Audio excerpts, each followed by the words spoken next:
Hi everyone, তোমাদের সাথে আজকে একটা নতুন ভিডিও শেয়ার করব বলে চলে এসেছি।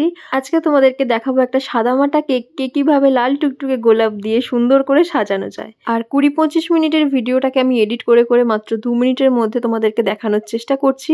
আশা করছি তোমাদের ভালো লাগবে, সঙ্গে থেকো, পুরো ভিডিওটা চলো দেখানো যাক। কেকের বেসটা আমি আগে থেকেই রেডি করে নিয়েছিলাম। তারপর কেকের একদম উপরে দেখো একটা লাল টুকটুকে সুন্দর গোলাপ ফুল বসিয়ে নিয়েছি এবং সাইডেও একটা লাল টুকটুকে গোলাপ ফুল অ্যাড করে নিয়েছি। আর গোলাপের পাশ দিয়ে দেখো বেশ কিছু আমি জিপসি বসিয়ে নিচ্ছি, যার জন্য কেকটা দেখতে আরো অনেক ভালো লাগবে।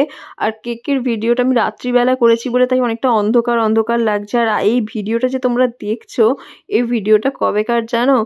10th ফেব্রুয়ারি, মানে কত মাস আগের তোমরা বুঝতেই পারছো। তখন আমি সবে সবে এই ফোনটা কিনেছি, তখন আমি একদম ভালোভাবে ভিডিও করতে পারতামও না।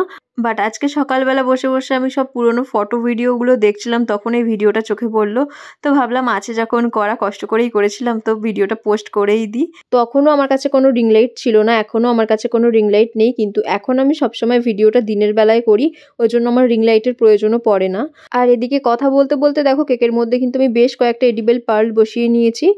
গোল্ডেন কালারের সুগার বল দিয়েও কিন্তু করা যায়, সেটা দিলেও বেশ ভালো লাগবে দেখতে। আর কেকটা ছিল 1/2 পাউন্ড ভ্যানিলা ফ্লেভার। আর কেকের রিভিউটা আমি একদম শেষে গিয়ে তোমাদের সাথে শেয়ার করব। এবার কেকের ওপর আমি কয়েকটা হোয়াইট চকলেট বসিয়ে নেবো। আর চকলেটগুলো বসানোর আগে কিন্তু কেকটা আমি একটু কেটে বসালাম, তার কারণ হচ্ছে দূরে নিয়ে যাওয়ার সময় যাতে চকলেটগুলো উল্টে না যায়, সেই জন্যই আমি একটু কেটে কেটে বসালাম। আর এর ওপর আমি 3টে চকলেট অ্যাড করেছি, তোমরা চাইলে 4টে চকলেটও অ্যাড করতে পারো। এছাড়া ডার্ক চকলেটও দেওয়া যায়, বাট আমাকে বলে দিয়েছিল যে হোয়াইট চকলেট দিতে, ওই জন্য আমি হোয়াইট চকলেটই অ্যাড করেছি। আর এতে কিন্তু দেখতে বেশ সুন্দরই লাগছে। আজকের এই ছোট্ট ভিডিওটা তোমাদের কেমন লাগলো অবশ্যই আমাকে জানিও। আর যদি ভালো লেগে থাকে অবশ্যই লাইক, শেয়ার অ্যান্ড সাবস্ক্রাইব করে দিও। তোমরা কে কোথা থেকে আমার ভিডিও দেখছো আমাকে কিন্তু জানিও। আর যদি তোমরা ফেসবুক পেজে দেখে থাকো ভিডিওটা, তাহলে অবশ্যই আমার পেজটাকে ফলো করে দিও। এবার চলো তোমাদেরকে দেখাই দিনের বেলা কেকটা কতটা অপূর্ব লাগছিল। আর সবশেষে কিন্তু আমি রিভিউটাও অ্যাড করে দিয়েছি, তোমরা দেখে নিও। এরকম একটা রিভিউ পেলে সত্যিই মনটা ভরে যায়। ভিডিওটা এখানেই শেষ করছি, সবাই খুব ভালো থেকো, নেক্সট ভিডিওতে দেখা হবে, বাই।